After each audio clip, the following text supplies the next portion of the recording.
तो भाई साहब आज की इस मूवी में आप देखोगे एक ऐसी प्यासी भाभी को जो भाई साहब दो लौंडों को अपनी गुफा में उतार देती हैं, जिसके बाद वो गुफा की सेवा किस तरह से कैसे कैसे कहां कहां क्यों क्यों कितनी कितनी बार किस किस के साथ किस किस पोजीशन में और हाँ किस किस फ्लेवर के साथ करते हैं, ये सब तुम आज की इस मूवी में देखने वाले हो। मूवी का नाम है एंड योर मदर 2, जिसे आप Y2 मामा टम्बेन के नाम से भी सर्च कर सकते हो।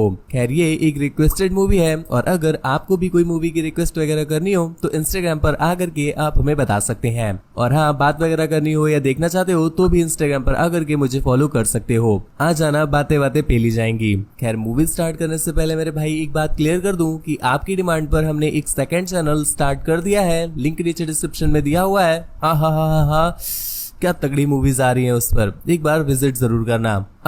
इस वीडियो को देखने के बाद, अभी नहीं, बेसब्रे मत बनो। तो मूवी स्टार्ट होती है और हम देख पाते हैं दो बेस्ट फ्रेंड्स को जो कि हमारी मूवी के मेन कैरेक्टर भी है। एक का नाम है जूलियो और दूसरे का नाम है टैनोस। दोस्तों टैनोस तो अमीर बाप की बिगड़ी औलाद है, परंतु जूलियो की कंडीशन अपनी तरह ही फटी हुई है क्योंकि वो एक मिडिल क्लास फैमिली से बिलोंग करता है, जहाँ पर उसके घर वाले भी हमारी तरह सरकारी नौकरी का एक बड़ा सा डंडा घुसेड़ते रहते हैं। लेकिन यहाँ पर जूलियो लाइफ को एंजॉय करना चाहता है। और भाई साहब इनकी दोस्ती इतनी ज्यादा गहरी है कि गहराइयां पेलने से लेकर के अपनी ही लंबाइयां पेलने तक ये लोग सब साथ में करते हैं। खैर यहाँ पर इन दोनों के पास एक एक गर्लफ्रेंड होती भी है और ये लोग उन्हें ठोक बजा करके काम चलाते भी रहते हैं। पर समस्या तो तब आती है जब इनकी गर्लफ्रेंड्स को छुट्टी पर अपने घर पे वापस जाना था। हालांकि वो भी जाना नहीं चाहती थी क्योंकि यहाँ पर तो इन्हें वाटर सप्लाई मिलती रहती है, घर चली गई तो प्यासी मर जाएंगी बेचारी। तो जाने से पहले एक बार ओयो में ये लोग छक भर करके अपनी प्यास बुझाते हैं, जिसके बाद वो चली जाती है और यहाँ पर ये बेचारे अकेले रह जाते हैं हिलाने के लिए।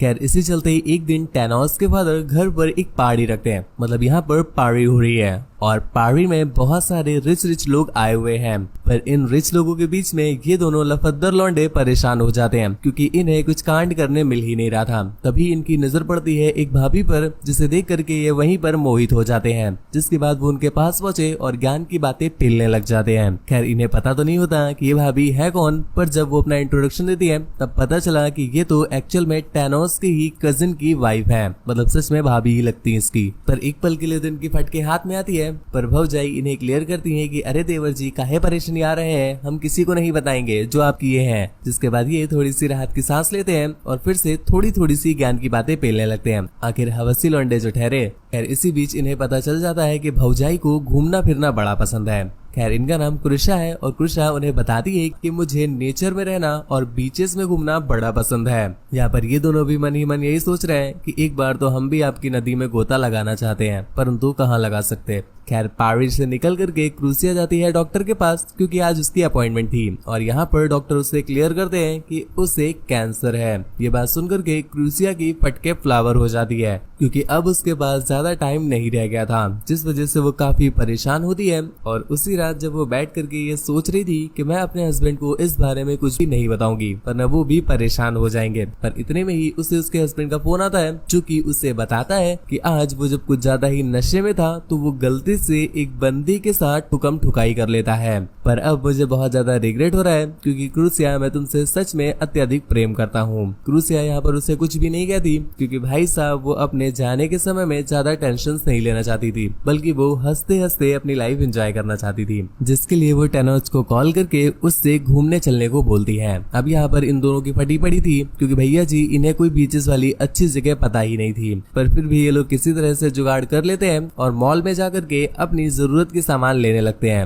आप तुम सोच रहे होगे खाने पीने का और पानी वगैरह, तो ना, ये लोग जाते हैं अपनी जरूरत का सामान छतरी लेने के लिए। भाई साहब कॉन्फिडेंस देख रहे हो तुम लौंडो का, मतलब भौजाई अभी तक इन्हें भाव नहीं दे रही थी और एक बार कॉल क्या कर दिया, इनको तो लग रहा है बस अब खोल के दे ही देंगी। इतना कॉन्फिडेंस तो हमें तब नहीं होता था जब पूरी फिजिक्स रट के जाते थे और पेपर में भी पढ़ा हुआ आ जाता था। खैर इसके बाद अगले ही दिन वो लोग निकल जाते हैं अपनी ट्रिप में और यहाँ पर ये लोग ज्ञान की बातें पेलने लगते हैं कि अरे भौजाई हमारी तो इतनी बंदियां रही हैं, हमने तो इतनी लड़कियां चटकाई हैं, हमने इतनी बंदियां चटकाई हैं, हमने इतनी बंदियां चटकाई हैं कि आज हमारा ही चटक गया है। और यहाँ पर हमारी भौजाई भी कम नहीं है, वो भी ज्ञान की बातें फैलने में लगी हुई थी। काफी देर तक ट्रैवल करने के बाद ये लोग एक ओयो में रूम लेते हैं। अबे भाई स्टे करने के लिए ले रहे हैं। हाँ, तो ये लोग स्टे करने के लिए 2 अलग अलग रूम लेते हैं। एक में तो ये लौंडे घुस जाते हैं और दूसरे में भौजाई। पर उसी रात उन्हें कोई मुफ्त मटेरियल नहीं मिल रहा था, तो वो सीधा भौजाई के रूम में पहुंच जाते हैं उन्हें निहारने के लिए। पर यहाँ पर जब वो पहुंचे तो देखते हैं कि भौजाई रो रही थी। अब किस बात को लेकर उन्हें पता नहीं है, पर यहाँ पर देखने लायक उन्हें कुछ मिलता नहीं, तो वो वापस चले आते हैं। जिसके अगले दिन जब वो अपनी ट्रिप को कंटिन्यू करते हैं तो यहीं पर क्रूसिया उनसे पूछती है कि कल रात को आखिर तुम देखने के आए थे।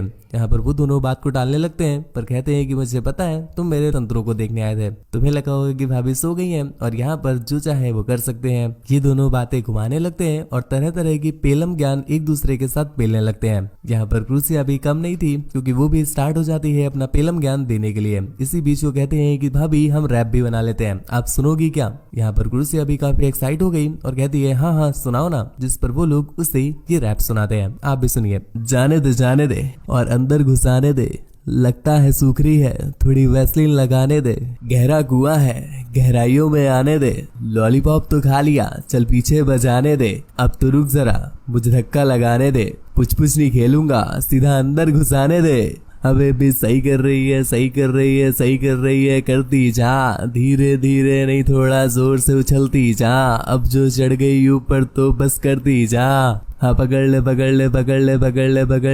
ले जो तेरे मन में आए वो पूरा का पूरा पकड़ ले, फोटो से भी बड़ा है एक बार अंदर लेके जकड़ ले। हाँ जकड़ ले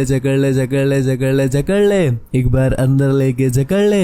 ये रैप भौजाई को बड़ा पसंद आता है, जिस पर वो बहुत ज्यादा खुश होती है। खैर इसके बाद भी ये लोग ज्ञान की बातें फैलते रहते हैं, पर कुछ देर के बाद गाड़ी के ही फड़वे लग गए, जिस वजह से ये लोग गाड़ी को रिपेयर करने के लिए एक गैराज में छोड़ देते हैं और स्टे करने के लिए एक छोटा सा ओयो रूम ले लेते हैं। यहाँ पर भौजाई अभी भी शावर लेके बाहर आई है और उनके बाद जब टनॉस शावर लेके बाहर आता है तो वो उससे अपना टॉवल हटाने को कहती है, जिसके बाद वो उससे मुट्ठी प्रक्रिया के बारे में पूछती है और उससे मुट्ठी चलवाती है। थोड़ी देर तक मुट्ठी चलने के बाद वो उसे अपनी गहराइयों में उतार देती है। परंतु तुम्हें बताया ना मेरे भाई, ये ठहरे नए चावल, क्योंकि उन्हें जैसे ही आंच में चढ़ाया जाता है तुरंत ही पानी छोड़ देते हैं और इस वजह से वो कुपचे में रोने लगता है कि बताओ क्रूसियो की गहरी बुच्ची को वो गहराइयों तक भी नहीं पहुंचा पाया। खैर यहीं पर हम देख पाते हैं कि जूलियो उन्हें खोदम पट्टी करते हुए देख लेता है, जिस पर उसे बहुत ज्यादा बुरा लगा कि भाई अपने दोस्त ने अकेले ही खा ली, वो भी पूरी की पूरी, पूछा तक नहीं। जिस पर वो गुस्से में जाकर के कहता है कि जिस तरह से तुमने मेरे पीठ पीछे क्रूसियो को बजाया है ना, ठीक वैसे ही मैंने भी तुम्हारी बंदी को पीठ पीछे बजाया है। अब ये बात सुनने के बाद तो उसकी फटके 64 हो जाती है। इस पर वो बहुत ज्यादा गुस्सा होता है और उनकी लड़ाई होने लगती है। जिसके बाद रात में हम देख पाते हैं कि जूलियो उससे माफी मांगता है कि चलो ठीक है यार, बजाई तो बजाई, अब क्या ही कर सकते हैं। पर टैनोच अभी भी उससे गुस्सा था, जो चीज हम देख पाते हैं अगले दिन, क्योंकि ये तीनों के तीनों ही एक दूसरे से बात नहीं कर रहे थे। तुरंत ही भौजाई को समझ में आ गया कि कल रात जो हमने उसे जन्नत की सैर कराई है, इसी वजह से जूलियो नाराज है। जिस पर वो कार के पीछे जाकर के अपनी गुफा का द्वार जूलियो के लिए खोल देती है। अब टैनोच जब ये देखता है तो भैया तो उसकी झाड़ियां ही जल जाती है कि क्रूसियो तुम ये क्या कर रही हो, अभी तुमने मुझे दिया था और अब तो तुम्हारी पुच्छी का रक्षक मैं बन गया हूँ, ऐसे में तुम किसी दूसरे का वायरस क्यों इंसर्ट करा रही हो। क्रूसियो उसे समझाते हुए कहती है कि कल तो तुमने सवारी करा दी ना, अब आज इसकी बारी है, अब मैं इसके घोड़े की सवारी करूंगी। इस पर उसे बहुत ज्यादा गुस्सा आता है और वो कार को रोक कर वहाँ से चला जाता है। क्रूसियो को अभी इस चीज से घंटा फर्क नहीं पड़ रहा, क्योंकि उसे तो खुद ही घंटा चाहिए, तो वो लग जाती है उसके घंटों को अनबॉक्स करने में। यहाँ पर जूलियो भी उसे खास मना नहीं करता। जिसके बाद हम देखते हैं ये लोग कार को डांसिंग कार बना देते हैं और दूसरी तरफ टैनोच आंसू बहा रहा होता है। कुछ सेकंड बाद भौजाई भी अपना कार्यक्रम करके वापस आती है। हाँ सेकंड मेरे भाई, क्योंकि ये दोनों के दोनों साले इनो निकले, काम खत्म करे 6 सेकंड में। और यहाँ आकर के वो टैनोच को समझाती है कि आखिर तुम लोगों के साथ हो क्या गया है, तुम दोनों ने एक साथ होकर के ये प्लान बनाया था कि तुम मेरी बजाओगे, अब यहाँ पर मैं खुद एक साथ दोनों को दे रही हूँ, तो तुम दोनों के बीच दूरियां बन रही है, मतलब तूतिया होगा बे।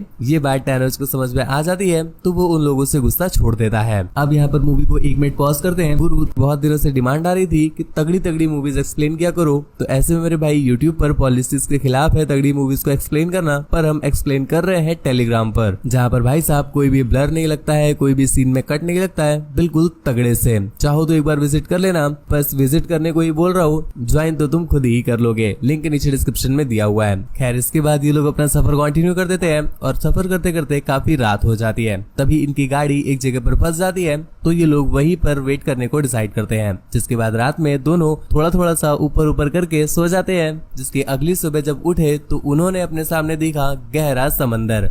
वो वाला नहीं, ये सामने पानी वाला समंदर, जिसे देखकर वो तीनों ही बहुत ज्यादा खुश हो जाते हैं कि चलो फाइनली ये लोग बीच तक पहुंच गए। यहाँ पर काफी देर एंजॉय करने के बाद उन्हें एक मछुआरा भी मिलता है, जो कि उन्हें और भी तगड़ा बीच दिखाने के लिए अपने साथ ले जाता है। कुछ देर के बाद ये लोग वहाँ पर भी पहुंच जाते हैं, काफी एंजॉय वगैरह करते हैं। पर जब वो वापस लौट करके आए और उन्होंने देखा कि कुछ स्वाइन्स ने उनके टेंट के फड़वे लगा दिए हैं, जिस पर इनका सारा खाना भी खराब हो जाता है और इन्हें एक ढाबे में बैठ करके खाना खाना पड़ता है। यहाँ पर ये लोग एक बार फिर से ज्ञान की बातें फैलने लगते हैं और इसी बीच ये लोग फिर से एक दूसरे के राज खोलने लग जाते हैं, जिसमें ये बताते हैं कि मैंने सिर्फ एक बार नहीं बल्कि तुम्हारी बंदी के साथ कई बार पेलम पाली की है। यहाँ पर टैनोस भी उसका रिप्लाई देते हुए कहता है, तुम्हें क्या लगता है मैं शरीफ हूँ क्या? मैंने खुद तुम्हारी बंदी न जाने कितनी बार चटकाई है। ये बात जब जूलियो को पता चलता है तो भाई साहब उसकी फ्लावर हो जाती है। अब ये सारी बातें सुनने के बाद क्रूसियो भी आसमान में चढ़ जाती है, तो वो तुरंत ही एक गाना प्ले करके वहाँ पर डांस करने लगती है और एक एक करके उन्हें अपने छेद का इन्विटेशन देती है। ये दोनों ही इन्विटेशन एक्सेप्ट करके एक साथ पहुंच जाते हैं और फिर वहीं पर एक कोपचे में रूम लेकर के ठुकाई चालू कर देते हैं। पर इस बीच ये दोनों कुछ ज्यादा ही नशे में थे कि एक दूसरे को ही चुम्मा चाटी देने लगते हैं। पर जब अगली सुबह इनकी आंख खुलती है तो भैया ये उल्टियां करने लगते हैं, क्योंकि इन्हें याद आया कि पिछली रात ये कर क्या रहे थे एक दूसरे के साथ।